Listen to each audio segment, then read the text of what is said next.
Pauwi na ako after 30 years sa Saudi, finally uuwi na rin ako. Hindi ako malungkot, excited ako sa bagong chapter ng buhay ko. 13 taon ng trabaho, sipag at dasal, maraming pinagdaanan, pero mas maraming biyaya.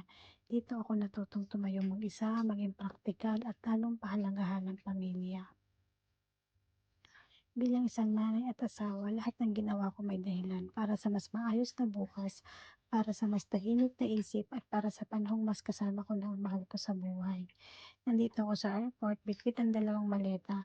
Pinarap ko sila kasi lahat ng laman nito ay pinaghirapan, hindi lang gamit ang dala ko pa uwi, kundi experience at confidence.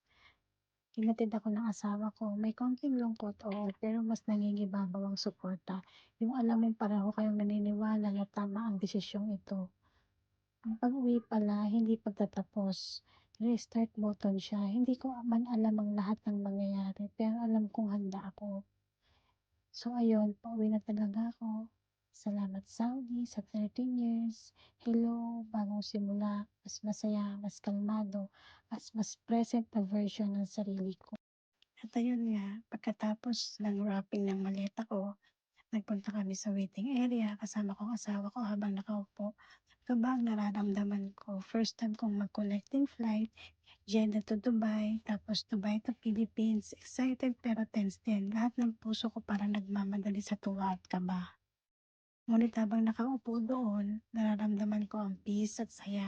Hindi lang ito simpleng biyahe. Ito'y pagbabalik sa tahanan, pagbabalik sa pamilya, at pagbabalik sa mga yakap na matagal ko nang na-miss.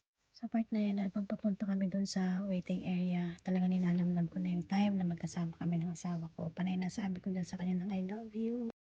At sari-saring emosyon talaga yung nararamdaman ko dyan. Lungkot, saya, kaba.